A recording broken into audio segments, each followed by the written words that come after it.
bwana, tumekuja na huu mjadala. Nimeona watu wengi wakibishana kuhusu huu mjadala. Mjadala huu,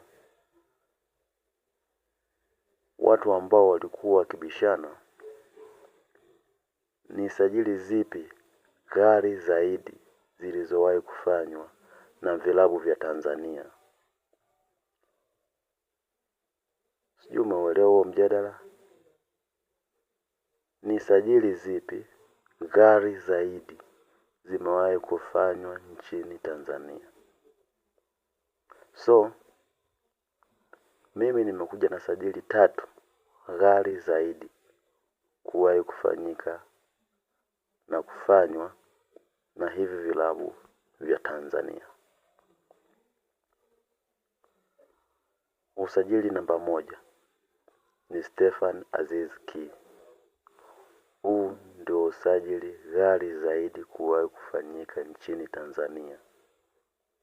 Usajili huu umegharimu shilingi bilioni 1.9 toka Al Ittihad ya nchini Libya.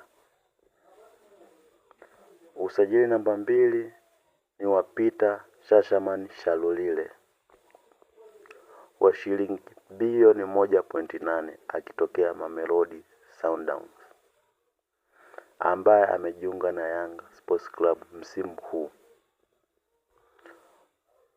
Na usajili namba 3 ni Fabrice Luamba Ngoma, umegharimu shilingi milioni 820 toka Raja Casablanca. Je, swali, unadhani kuna usajili mwingine ambao utakuja kuvunja rekodi ya Stephen Aziz Ki katika miaka ijayo? Tuandikie kwenye comment. So, like, share and subscribe now.